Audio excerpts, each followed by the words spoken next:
El socialismo sucumbe ante el En tiempo. Venezuela la gente vive entre dos. Con mayor número de migrantes En ecuatorianos. el recurso agua. Donde ocurrió la explosión y el mayor... dentro de la iglesia.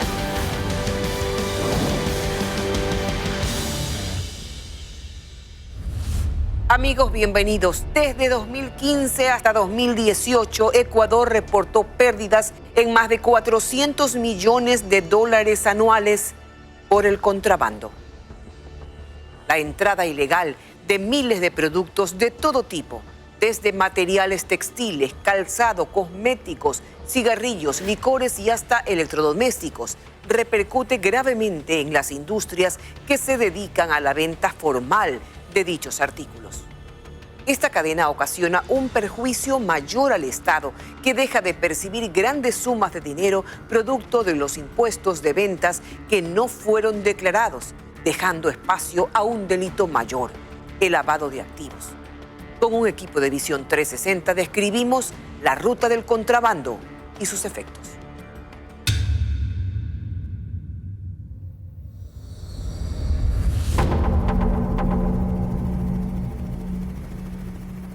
Desde toda perspectiva resulta impresionante la ejecución del paso naval por el Canal de Panamá.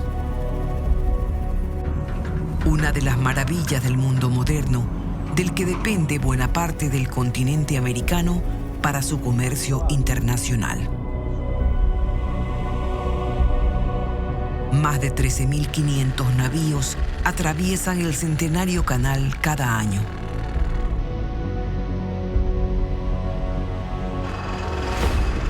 Desde junio de 2016, al término de una década de trabajos de mejoramiento técnico, recibe embarcaciones de hasta 366 metros de eslora, donde cabe, por ejemplo, una torre Eiffel u 8 estatuas de la libertad. Sin embargo, detrás de toda la operación de comercio en el Canal de Panamá, hay un renglón oscuro que se conoce como contrabando.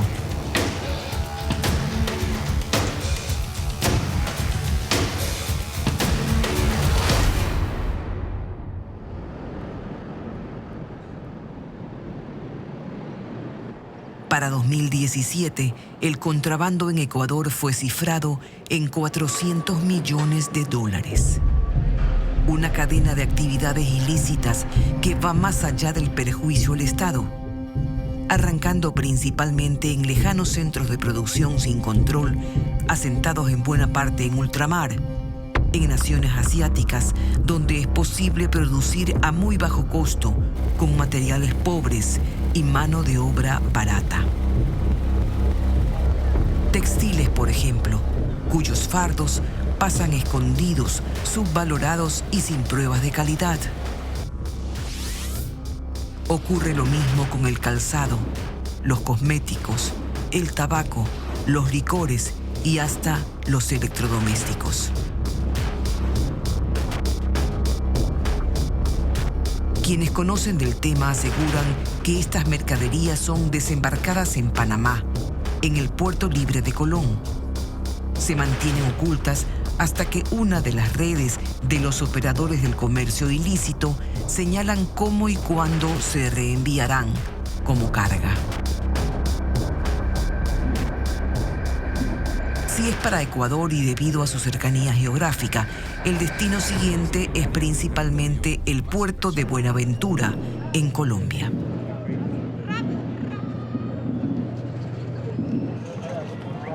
Oficialmente es un distrito especial, industrial, portuario, biodiverso y ecoturístico, ubicado en el Valle del Cauca. Está a 121 kilómetros de la ciudad de Cali, en la costa pacífica colombiana.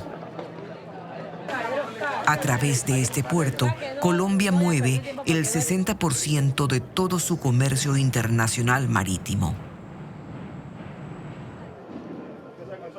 Al pie de un especial malecón, Buenaventura evidencia un movimiento intenso. Como todo puerto importante, tiene amplios patios llenos de contenedores metálicos. Las grúas suben y bajan estas estructuras, entre las que se almacenan mercaderías destinadas a Ecuador. Expertos consultados por Visión 360, como el brigadier general Juan Carlos Buitrago, director de la Policía Fiscal y Aduanera de Colombia, mencionan que el contrabando sale desde Buenaventura de manera terrestre. Una parte ingresa al Ecuador a través del puente de Rumichaca, la otra mediante el cruce de 23 pasos ilegales que existen en la frontera norte con Colombia, según los ha identificado la inteligencia policial y militar de ese país. 23 pasos informales que hemos identificado por donde transita usualmente este volumen de mercancía ilegal y colocando mayor atención sobre cantidades importantes de cigarrillo que ingresa de contrabando a nuestro país, transita hacia Ecuador. No se queda aquí en Colombia. No se queda aquí. Pero también tenemos que de Colombia hacia Ecuador se trafica a través de la modalidad de contrabando con electrodomésticos por el factor diferencial de precio. También ingresan otros productos como llantas, accesorios para vehículos, por ejemplo, entonces confecciones y textiles también es un producto que se trafica usualmente a través de la frontera. Es así como se da el contrabando masivo, mediante la participación de múltiples personas que pasan mercaderías como si fuesen efectos personales. Para las autoridades es prácticamente imposible controlar este tipo de actividad. Un contrabando de hormiga, es decir, pequeñas cantidades de mercadería, pero con grandes grupos de portadores. Es lo que María Alejandra Muñoz, directora del Servicio Nacional de Aduanas, califica como contrabando abierto, muy distinto al de tipo técnico. El contrabando abierto es aquel que pasa por fuera de los controles aduaneros. Y el contrabando técnico es aquel que pasando por los controles aduaneros encuentra la forma técnica a través de clasificar mal los productos o adicionalmente infravalorarlos o mentir o engañar a la autoridad sobre el origen de los productos, concurren en un engaño que termina siendo un contrabando técnico, como le llamamos popularmente, o una defraudación aduanera como correspondería técnicamente. Ambos están presentes en el país, unos liderados por algunos productos, otros por otros productos. Principalmente el abierto se da por frontera y el técnico se da por puertos y aeropuertos. Tenemos en los últimos tiempos, por lo menos en el top 5 del contrabando abiertos, textiles, cigarrillos, celulares, ¿no? Y principalmente productos del agro. Y en el contrabando técnico vamos a encontrarnos también con textiles, también con celulares, pero también vamos a encontrarnos cosméticos, por ejemplo, y artículos de bazar. La directora de aduanas reconoce la problemática social que hay detrás del contrabando. Grupos de personas sin empleo pleno que reclaman su derecho a trabajar, hallando en el comercio irregular una forma de sobrevivir. Esa es la gran dicotomía, Tania, la comprensión de lo que implica el contrabando. Tenemos que sensibilizarnos. El contrabando es armas que pueden matar a nuestros hijos, armas que ponen en riesgo la vida de la gente. El contrabando es narcotráfico, precursores químicos, van contra nosotros mismos. No podemos basar la construcción de una sociedad sobre fomentar este tipo de actividades que atentan contra la seguridad y la supervivencia de nuestros hijos y de nuestra familia, sobre nuestra propia salud. Es importante entender que la lucha contra el contrabando necesita un pilar fundamental de comunicación, sensibilización y tratar de cambiar el patrón de comportamiento del ciudadano en la elección del producto que va a consumir. Pero hay muchas otras consideraciones a tomar en cuenta cuando hablamos de contrabando, y es la enorme cantidad de dinero que el Estado deja de percibir por impuestos, dejando espacio a la vez a un delito mayor: el lavado de activos. El blanqueo de capitales, como se lo dice de forma común. El contrabando cada vez más se privilegia como una de las modalidades más importantes para el lavado de dinero del narcotráfico. O sea, hemos tenido grandes investigaciones y operaciones que evidencian que el contrabando ingresa volúmenes importantes de mercancía para lavar dinero del narcotráfico. Delitos que ameritan otro tipo de investigaciones, pero que de cara al país suponen una pérdida de al menos 430 millones de dólares al año, producto del contrabando técnico. Las pérdidas por contrabando abierto no están cuantificadas. La cifra más alarmante está en el tabaco, cuyo incremento sustancial de impuestos en el año 2015 no se tradujo en una reducción proporcional del consumo, como se pretendía por razones de salud pública, sino en una pérdida ostensible de recaudaciones. Para 2019 se estima que Ecuador perderá cerca de 150 millones de dólares, por lo que deje de percibir de la industria tabacalera, como lo explica uno de sus altos funcionarios, Mauricio Sáenz. Regulaciones excesivas y antitécnicas no hacen sino generar o crear un incentivo perverso para que el contrabando florezca. En el Ecuador, los impuestos se incrementaron un 73% entre los años 2015 y 2016, con dos objetivos. El uno, el objetivo legítimo de las autoridades de salud de reducir el consumo, y el segundo, incrementar las recaudaciones tributarias. La evidencia empírica en el Ecuador nos demuestra que no se ha cumplido ni lo uno ni lo otro. Usted dice evidencia empírica. ¿A qué se refiere exactamente a eso? A la realidad, a que el gobierno pierde 436 millones de dólares en los últimos 4 años. Vemos que el producto de contrabando, que en realidad en el Ecuador es muy fácil identificar, si no tiene la advertencia gráfica del 60% en los paneles frontales y posteriores de cada cajetilla, el producto es ilegal. Por cada cajetilla el gobierno pierde $3.75, y lo vemos, la evidencia empírica es caminar por las calles del Ecuador y ver que el producto de contrabando se está vendiendo a $1, cuando el producto legal más barato vale $5.10. En el contrabando abierto de tabaco participan miles de personas, quienes ingresan las cajetillas de cigarrillos en supuestos enseres particulares, como bolsos o equipajes de mano. Las cargas mayores ingresan desde Colombia por los pasos clandestinos, en donde también se trafica otro tipo de mercaderías de mayor peligro. Cuidado con lo que hacen, cuidado con lo que hacen. Para las fuerzas del orden resulta imposible revisarlos, y los productos terminan en manos de las mafias y, en el mejor de los casos, en lugares de comercio masivo como la bahía de Guayaquil.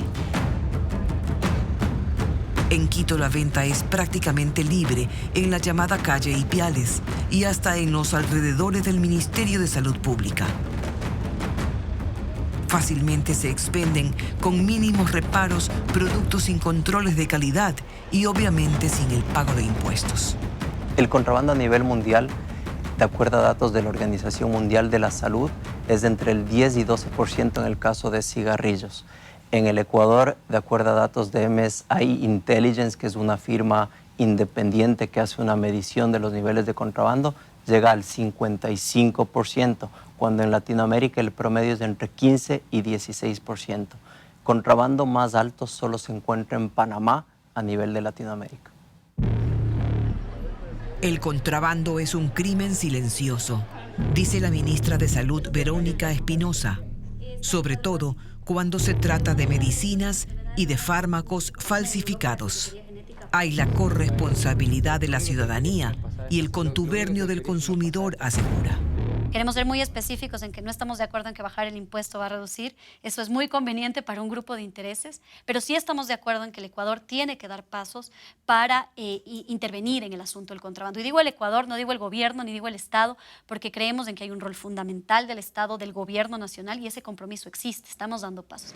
Pero si nos falta el compromiso de los ciudadanos, el compromiso de uno como madre de familia, como trabajador, como comerciante, como empresario, no habrá medida que resulte. Esto es un problema que atenta contra la seguridad nacional, contra la salud pública, pero queremos ser muy enfáticos en que no se tergiverse y no se malutilice, como muchas otras intenciones muy legítimas, para una agenda particular de una industria tabacalera que podría estar queriendo posicionar un discurso utilizando el tema del contrabando, que es muy preocupante, para desmontar una medida sanitaria exitosa como es el impuesto al cigarrillo. La ministra mantiene, empero, una dura posición contra la industria del tabaco. Compartió con Visión 360 una encuesta mundial de tabaquismo en jóvenes en los años 2001, 2007 y 2016, que demostraría la caída del consumo tanto en Quito como en Guayaquil. Una caída que cifra en un 16% en promedio, una tendencia a la baja que empezó en los años 80.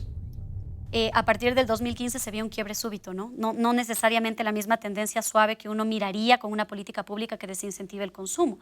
Y ahí pueden haber muchas explicaciones. Una de ellas puede ser el hecho de que exista mercados y evasión de impuestos, porque lo que nosotros estamos viendo es el número de unidades o de impuestos pagados en base a las unidades vendidas, pero hay explicaciones desde la evasión de impuestos, hay explicaciones desde la migración hacia el contrabando, que están también cruzadas con el hecho de que efectivamente hay una tendencia a la baja del consumo. De hecho, desde hace muchísimo tiempo, desde la década de los 80, nosotros vemos una tendencia progresiva a la baja que ha venido asociada directamente con las regulaciones y el control y también con el haber transparentado ante los ciudadanos que el tabaco causa riesgo. Recordemos que hace no muchos años la gente no sabía que se iba a morir por consumir tabaco. Hoy la gente lo conoce y eso es parte del rol de las políticas públicas que el Estado ha implementado a lo largo de los años. Las últimas cifras que me han hecho conocer oscilan entre el 16, casi 17%, nosotros partíamos de más del 40% y vemos que se ha ido reduciendo y de hecho el Ecuador es uno de los países que tiene menor consumo. Vemos que la ciudadanía, especialmente los jóvenes, últimas encuestas nuestras en jóvenes, específicamente en los colegios, demuestran que hay mucha menos tendencia a consumir, mucha menos avidez o intención de consumir cigarrillos. Nosotros creemos firmemente que hay mucho de malo en el contrabando, al contrabando hay que controlarlo, pero no necesariamente en el caso del tabaco esto está incidiendo en favorecer el contrabando, el impuesto directamente, o en que hay una asociación directa entre lo uno y lo otro. En los estudios de la industria tabacalera, en cambio, se registran unos 431.000 ecuatorianos quienes se reconocen actualmente como fumadores. Una investigación reciente reveló que la marca número 1 de venta de cigarrillos en Ecuador es Elephant. Pero las fábricas ecuatorianas que hoy operan a menos del 20% de su capacidad instalada no producen dicho cigarrillo. En el Servicio de Rentas Internas tampoco hay registro de alguna firma o empresa responsable de Elephant en Ecuador, lo cual quiere decir que ingresa ilegalmente al país producto del contrabando. Los fabricantes nacionales de cosméticos y líneas de belleza y los importadores formales de estos productos tienen similares problemas. La competencia desleal privilegia los precios sobre la calidad y para el usuario no hay certificación del producto. No es posible conocer qué tipo de materiales se usaron para fabricar, por ejemplo, sombras de ojos, esmaltes de uñas, tintes de cabello, labiales, los cuales se expenden en sitios perfectamente conocidos. Porque son productos de muy fácil transacción, son fáciles de transaccionar, las prendas de vestir se transaccionan permanentemente. Entonces nosotros hicimos un estudio efectivamente que nos permitió identificar sobre todo el contrabando técnico. El contrabando técnico puede llegar a representar en telas prácticamente un 60-70% y en el caso de prendas de vestir puede estar rondando entre un 45 a un 40% de todo lo que entra al país. Cuando digo todo, en telas, para que la gente sepa, son 60.000 toneladas de tela que entró el año pasado al país.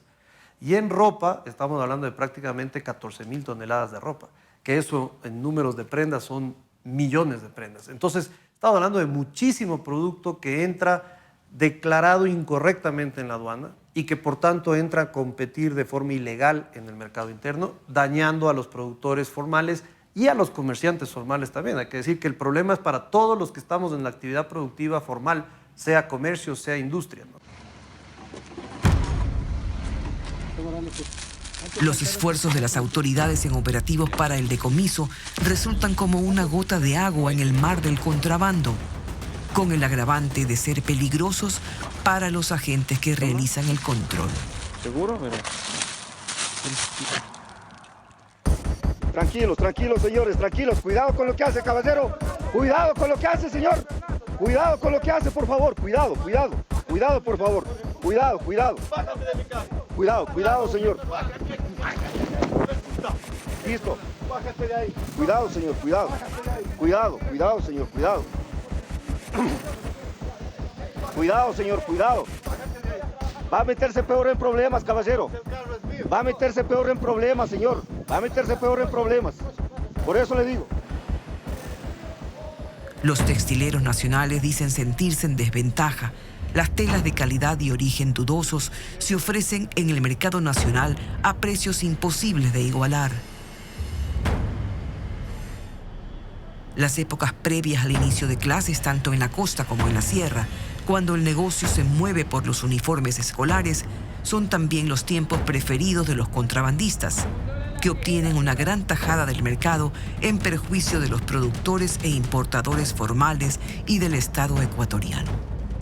Estamos hablando de caídas realmente de más de 200 millones de dólares en ventas anuales. Eso es sumamente grave. ¿Por qué? Porque este es un sector altamente demandante de personas.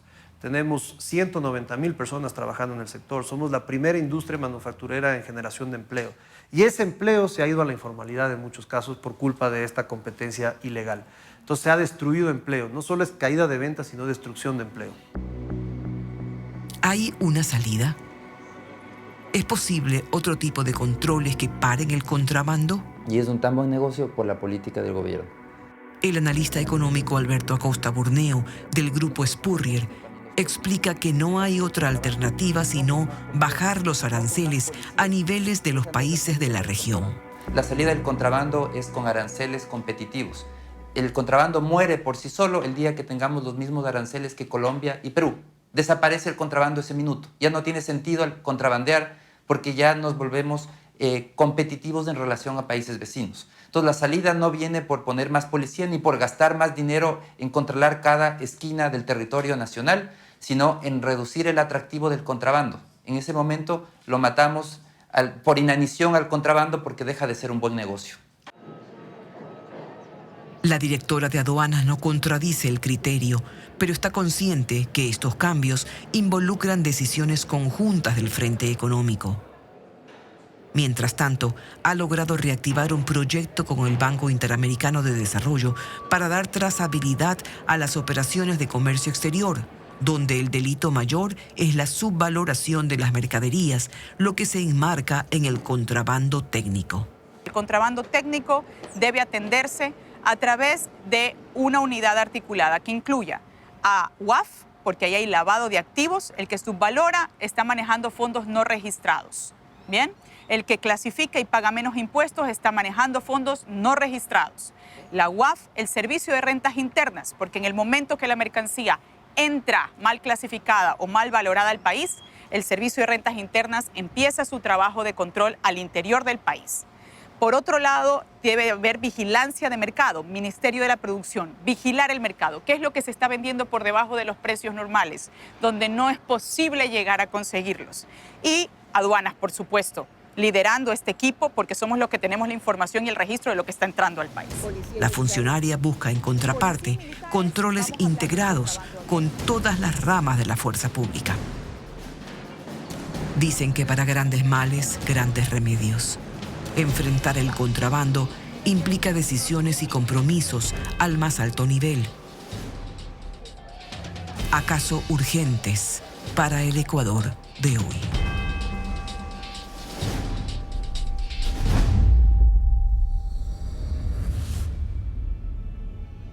Al regreso, Tomás Chufardi nos lleva a un mundo desconocido y aterrador, la pornografía infantil. Esto es Ecuavisa y su Visión 360, sexta temporada.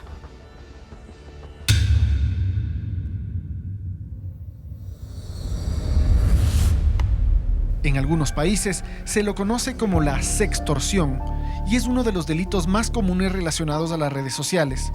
En el primer caso, se amenaza con el uso de estas imágenes a cambio de dinero o muchas veces a manera de venganza. Pero con los menores, las intenciones son mucho más macabras. Si tú no me mandas más fotografías, yo voy a publicar, estas son tus redes sociales y aquí está toda tu familia. Y le envía foto de captura de toda la familia.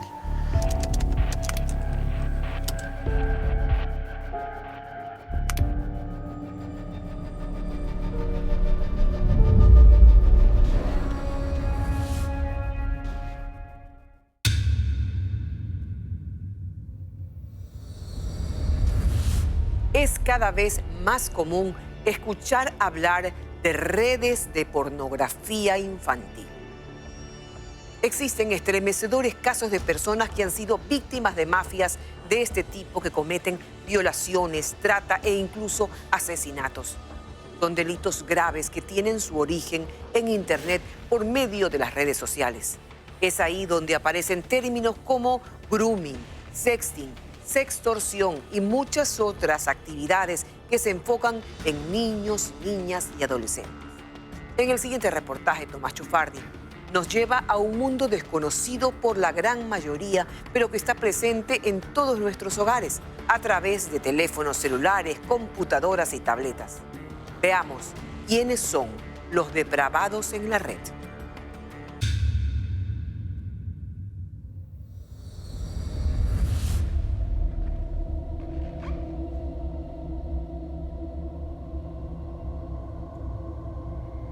Hasta hace algunos años, la palabra grooming en inglés tenía una sola traducción: acicalarse, prepararse, arreglarse. Pero en los últimos tiempos, este término adoptó un significado mucho más oscuro y tenebroso. Se trata del acoso sexual a menores de edad a través de medios digitales.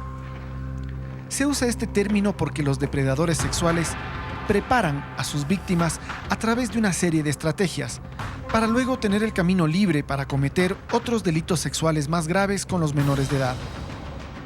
La principal estrategia es el engaño.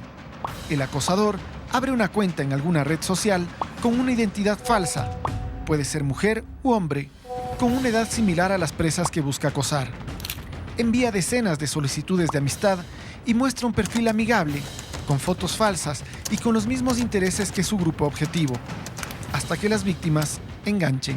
Ellos pueden abarcar a varios niños, niñas o adolescentes al mismo tiempo, enviando solicitudes grupales, para después, posterior a eso, ellos comenzar a identificar niños, a identificar perfiles con nombres jocosos, con nombres que tienen una cierta atracción sexual, identificando la edad, y comienzan ellos a hacer el abordaje.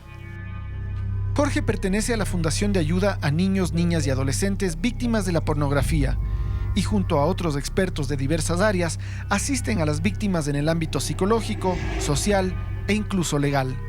La Fundación también da charlas y capacitaciones en centros educativos.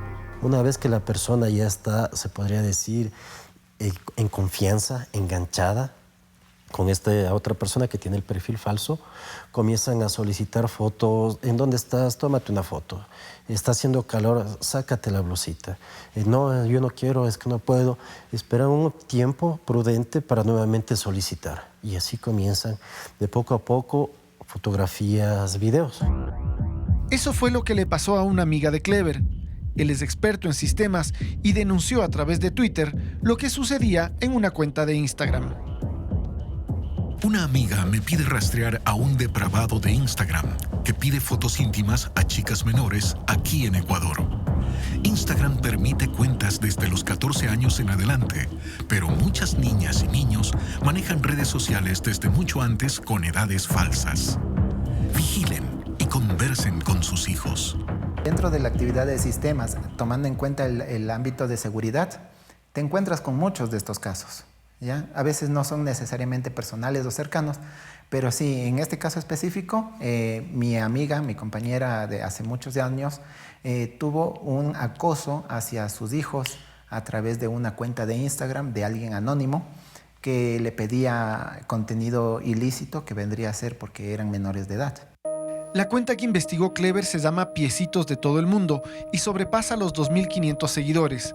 En su descripción, invita a las chicas que quieran aportar lo hermoso de sus piecitos y de su figura que envíen sus fotos al directo. Son cuentas como adolescentes que comparten contenido casi del estilo o del gusto infantil y adolescente. Normalmente el tipo de personas que están detrás de estos actos de grooming, que vendría a ser el acoso digital, pederasta básicamente,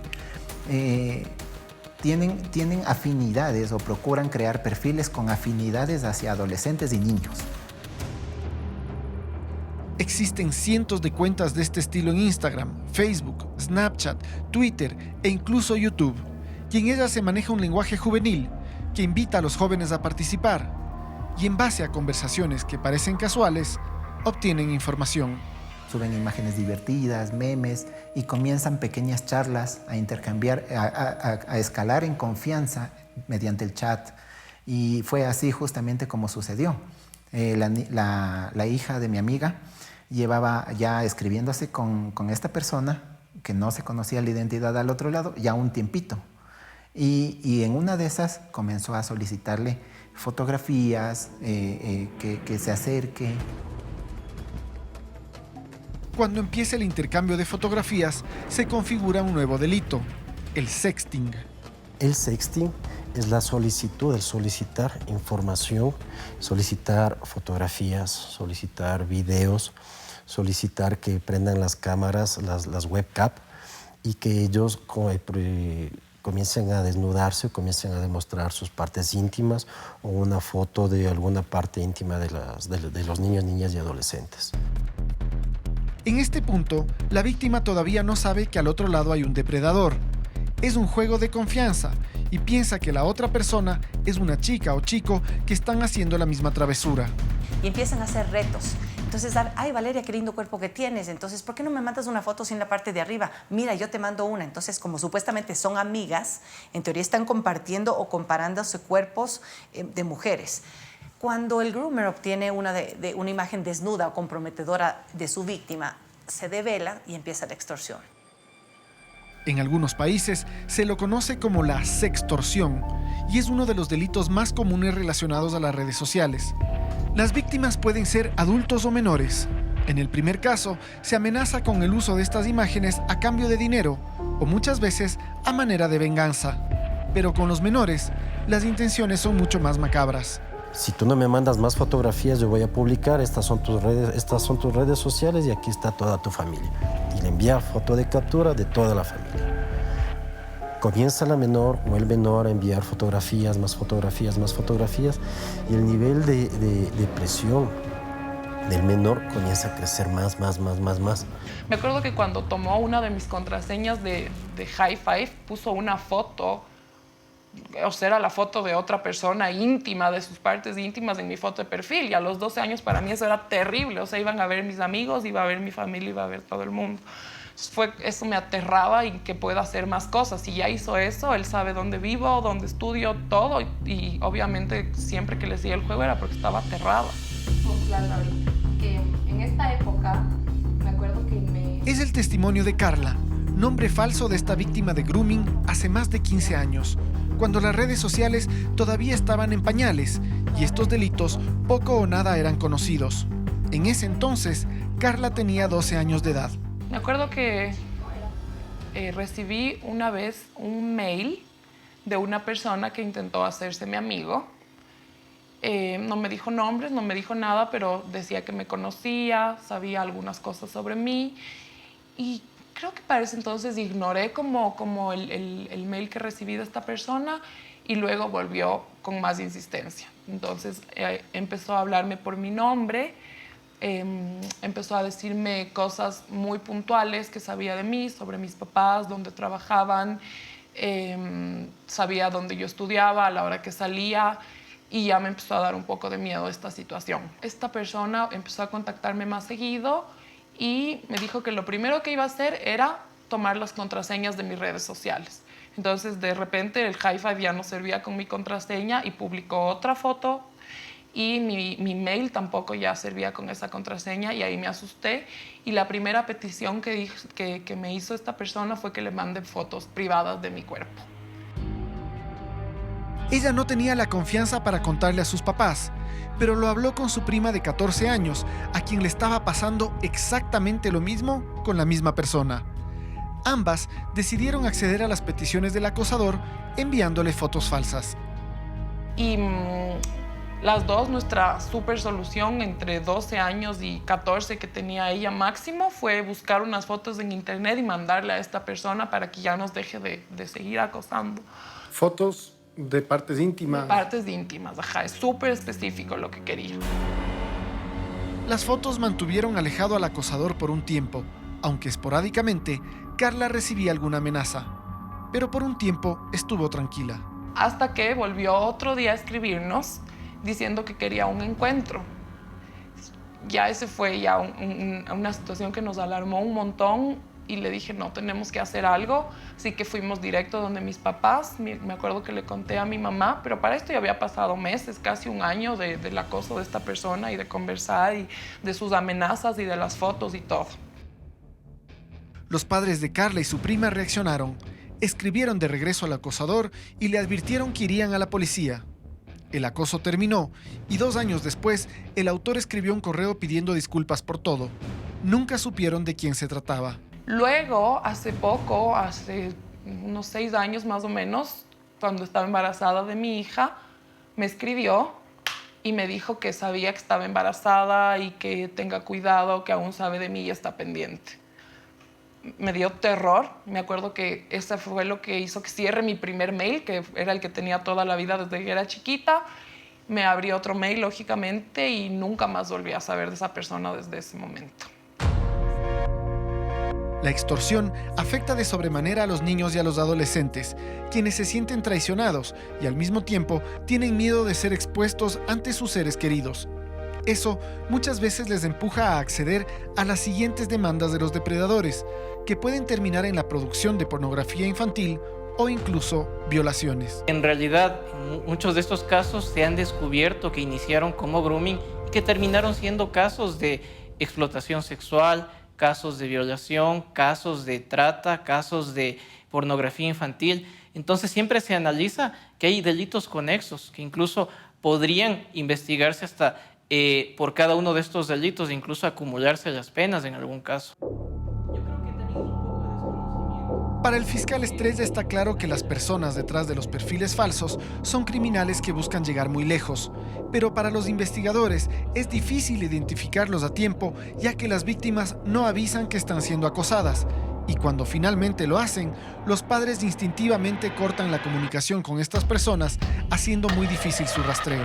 Y muchas veces lo que se hace es eliminar inmediatamente esta información cuando lo inmediato que se debería hacer es solicitar y presentar la denuncia para poder identificar desde qué lugar se envió. ¿Para ustedes es común atender estos casos? Sí suceden, hay muchos casos, no le puedo decir exactamente cifras, pero hay muchísimos casos y sobre todo porque están invisibilizados, no llegan como abuso sexual, violación, pornografía infantil, trata y finalmente iniciaron como grooming. Y el problema de descubrirlo se vuelve complejo. Pero si es complejo descubrirlo para los investigadores, peor aún para los padres que no tienen mayor conocimiento de la actividad de sus hijos en las redes. Existen varias alternativas de filtros seguros gratuitos en Internet, así como varias empresas que ofrecen software especializado para regular y monitorear la actividad de los niños en la red. Marta Ponce representa a una empresa que ofrece alertas en caso de que aparezca actividad inusual en los dispositivos que usan los menores. Cuando esta aplicación detecta que hay un contenido sexual explícito o que hay una imagen con piel, toma un screenshot o un pantallazo del dispositivo y genera una alerta al padre de familia o, si es que esto está instalado en las unidades educativas, será al rector, al personal del DC. Quizás uno siente que esto no puede suceder en nuestros hogares porque nuestros hijos son muy pequeños o porque asumimos que no saben navegar por la red. Pero esos contenidos son cada vez más numerosos y fáciles de hallar. Ellos están viendo unos supuestos dibujos animados. Hay páginas creadas por la Deep Web donde están las princesas de Disney teniendo sexo. Entonces tú a lo mejor dices, no, pero mi hija está viendo dibujos animados. No, hay animes que son creados donde son actos sexuales. Los depredadores están ahí afuera buscando su oportunidad. En Ecuador existen muchos de ellos y algunos ya han sido detenidos y sentenciados. En la segunda parte de este reportaje, usted escuchará algunos casos que seguramente le horrorizarán, pero que es necesario saberlos para que su hija o hijo no se convierta en la siguiente víctima.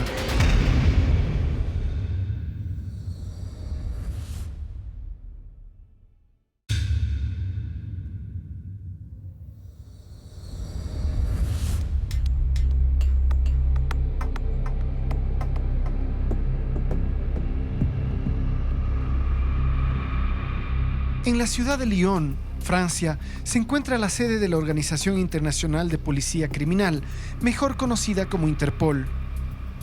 Fue en esta ciudad que en los primeros meses de 2015 se recibieron varias alertas de que había una persona que transmitía videos pornográficos en vivo en la red social Facebook desde Quito, Ecuador. Inmediatamente esta organización puso en conocimiento del Departamento de Seguridad Nacional de Estados Unidos, quienes a su vez remitieron esta información a la Embajada estadounidense en Ecuador. Francisco Estupiñán trabajaba allí y recuerda los detalles.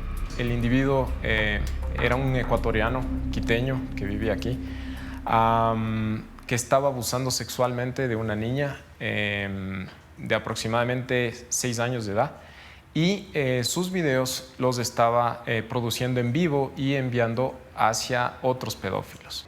La Embajada de Estados Unidos avisó a las autoridades ecuatorianas, quienes de inmediato se pusieron en la tarea de localizar a este sujeto. Y este sujeto, sin escrúpulos, violaba a la niña en video y lo subía a la red. Entonces, a esta persona la fiscalía lo puso cargos por no solo la violación, sino también pornografía infantil. Y su máximo de la pena, que es permitido acá, no superó los 40 años por prohibición de la ley, pero ese es el máximo que se le dio en esa época, y entiendo que era la sentencia más grande que se dé a alguien en ese tipo de delitos. La sentencia realmente fue de 38 años con 7 meses. El delincuente se llama Víctor Guamán Remache y era un albañil, una persona que en el día se dedicaba a construir casas y por la noche su afición era destruir vidas. Se pudo identificar que poseía computadoras, filmadoras, cámaras, y se llegó a encontrar cierta cantidad alta de información de fotografías, videos que él subía en vivo.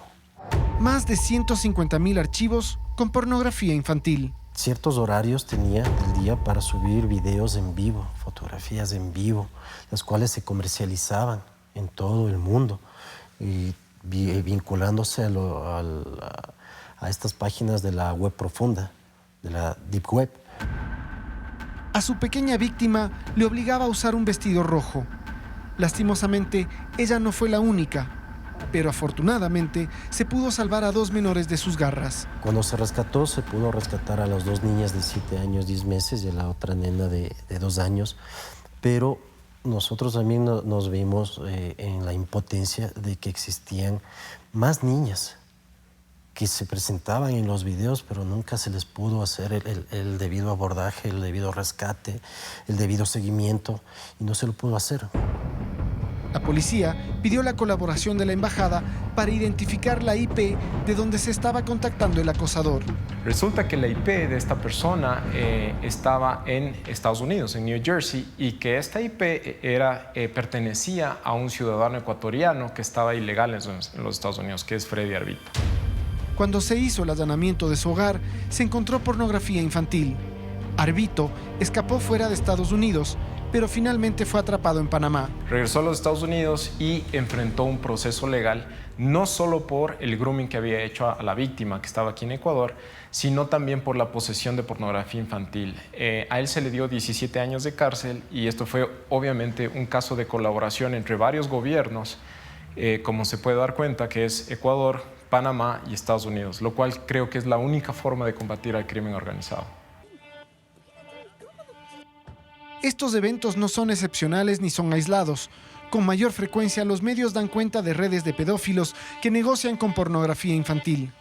El caso de la niña lojana Emilia Benavides develó que sus captores pertenecían a una mafia que utilizaba niños de entre 4 y 13 años para filmarlos ilegalmente. En otros países, la situación es similar e igualmente grave. En Argentina se lanzó una fuerte campaña contra el grooming, mientras que en Chile se descubrió hace algunas semanas un foro con 10.000 inscritos dedicados a hostigar y amenazar mujeres, utilizando fotos íntimas. El ciberacoso incluso llegó a Jeff Bezos, dueño de Amazon.com y el hombre más rico del mundo, quien dijo ser víctima de extorsión por parte de una revista que amenazaba con publicar fotos íntimas.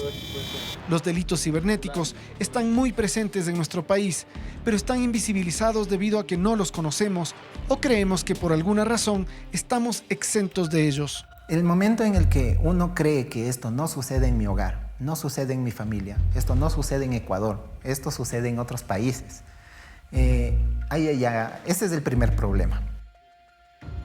La tecnología parece ir más rápido que la conciencia y el conocimiento de los adultos, quienes muchas veces no saben lo que hacen sus hijos en las redes y a qué están expuestos. Entonces, el rato que nos exponemos, el rato que los chicos se exponen, están todos estos acosadores, estos predadores, mirando, analizando los perfiles. Y aquí no hay ni estrato económico, ni país, nadie está exento de caer en las garras de estos predadores. Para muestra un botón, en julio del año pasado llegó al correo de Visión 360 una denuncia anónima en donde se nos compartía más de 60 enlaces a videos, grupos de WhatsApp, enlaces y fotografías del caldo de pollo, que es la frase utilizada entre los pederastas para identificar el material pornográfico. Utilizan redes peer-to-peer para poder descargar este contenido. Tenemos, hay plataformas de chat en donde se pueden crear grupos de este tipo de contenido. El subteniente Muñoz pertenece a una unidad especializada de la policía dedicada exclusivamente a investigar y perseguir a los delincuentes cibernéticos. Trabajan con software que ha sido provisto por organizaciones mundiales de seguridad. Nosotros como unidad tenemos varios sistemas, tanto software como hardware, que nos permite identificar a personas que están cometiendo ilícitos tanto en fraude electrónico como también en la situación de pornografía infantil. Nosotros determinamos quién está intentando tal vez contactarse con una menor, quién está ya contactando con una menor tratando de, como le decía en el sentido del grooming, obtener información, obtener imágenes. Los acosadores están en todas partes, en un teléfono celular, en una tablet o incluso en un juego de video. Mientras más interconectados estemos, estos delincuentes buscarán la forma de escabullirse y atacar. Ahora chatean a través de estos juegos virtuales. Específicamente había uno que recuerdo se llamaba Minecraft, en el cual el niño comienza a creer que está jugando con otros niños, pero en realidad está jugando con alguien que es una persona mayor de edad y que tal vez tenga otro tipo de interés sobre ese niño. ¿Se debe entonces prohibir a los menores de edad que utilicen la tecnología? Hoy en día eso es prácticamente imposible, ya que dependemos de ella en muchos niveles. Quizás lo que debemos hacer es empezar a acercarnos a nuestros hijos o hermanos menores y entender en qué mundo se desenvuelven, qué es lo que están descubriendo a través de estos aparatos. ¿Qué hubiera hecho si no me animaba a contarles porque pensaba que yo podía solucionar y pasaba ese encuentro? O sea, tal vez no sé qué hubiera hecho esa persona, no sé ni quién era y me aterra. O sea, yo tengo un montón de miedo. El acoso, la extorsión, la pornografía infantil, la violación, son todos delitos penados por la ley en el Ecuador. Son amenazas que pueden estar presentes en el celular o la consola de juegos de su hijo. ¿Cómo prevenirlos? El primer y más simple paso es poner atención a sus seres queridos.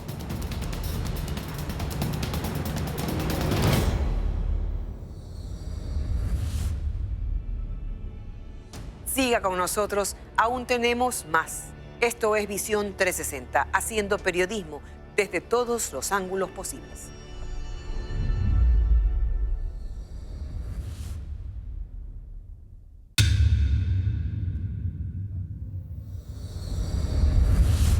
En esta sexta temporada, nuestro compromiso con ustedes no cambia.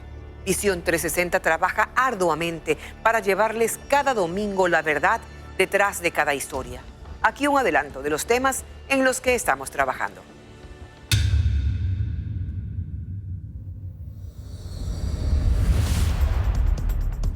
Los seres humanos cometemos errores y los errores se pagan.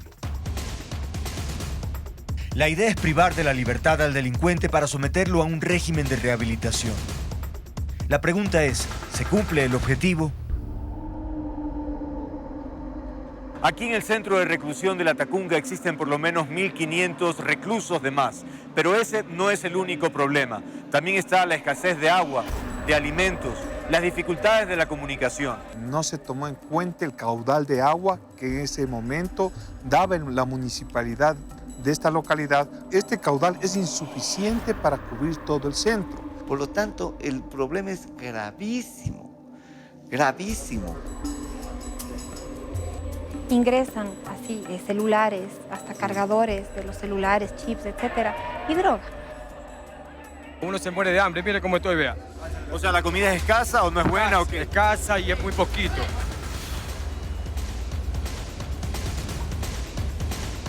El gobierno tiene por delante el reto de hacer funcionar un sistema de rehabilitación plagado de problemas. Habría que priorizar lo urgente, aquello que dignifique la vida del privado de libertad.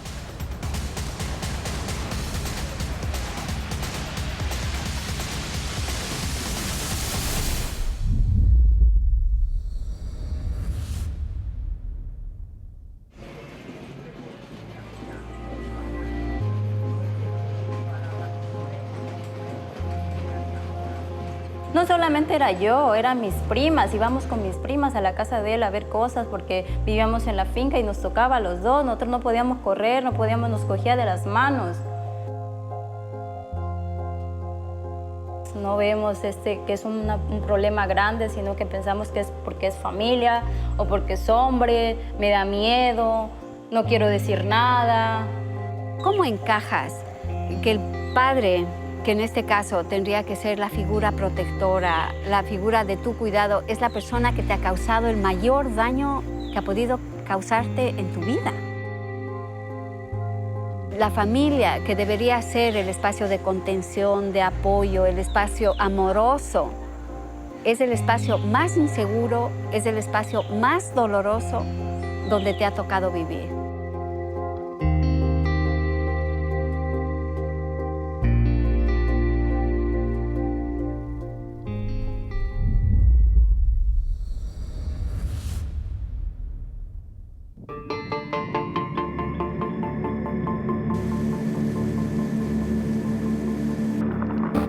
Entre la espesa vegetación del páramo andino, donde abundan los pajonales, existen riachuelos que dan origen a los grandes ríos que cruzan las ciudades del Ecuador.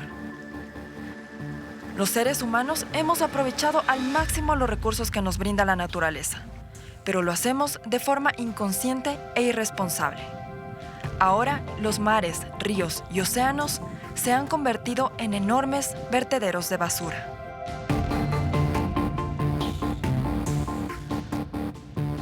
Estamos encontrando virus que se esparcen por el agua, que afectan al sistema digestivo, a la piel, al sistema nervioso, al sistema respiratorio, que son de enfermedades que no estaban reportadas por Ecuador, que estamos reportando por primera vez en el agua del Machanga.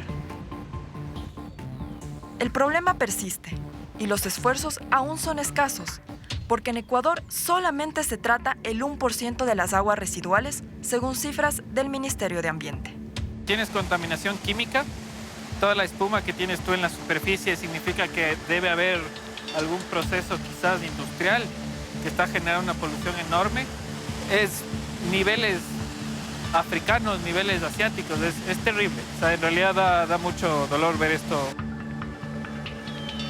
Ocurre en un país donde la naturaleza constitucionalmente tiene derechos.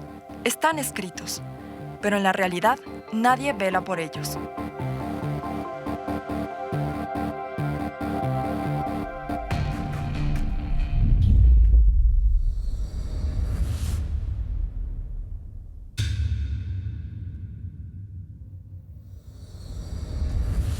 Gracias por acompañarnos cada domingo.